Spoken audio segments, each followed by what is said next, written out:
Imagine you are on a treasure hunt, and after months and months of searching, you have found the lost temple and can finally loot all of the treasure. But as you try to do that, you realize that the chest is behind a huge glass wall.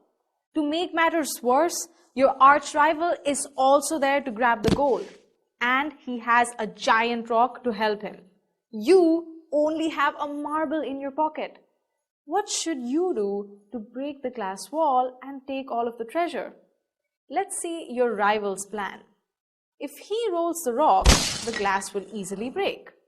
Can you roll your marble and expect the same thing to happen? That might not work for you. But why?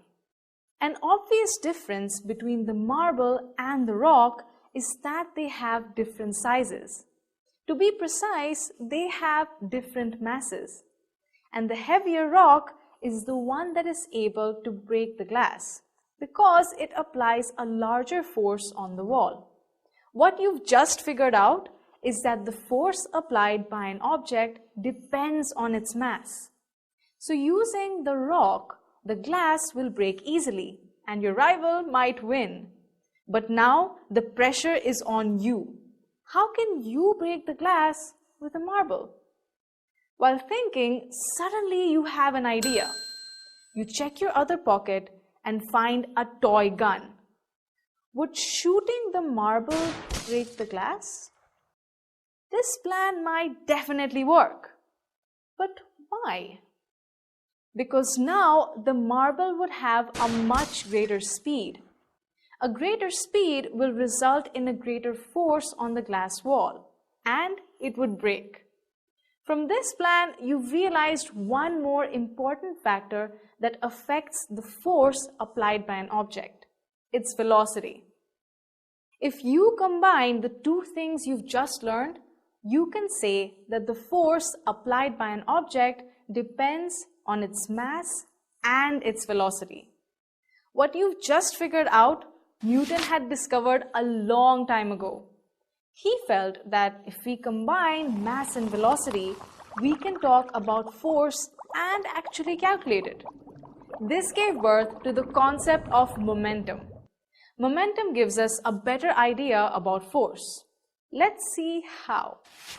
For an object with a mass m and velocity v, momentum is given simply as their product.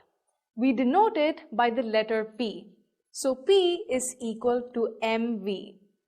So the rock had more momentum because it had a greater mass.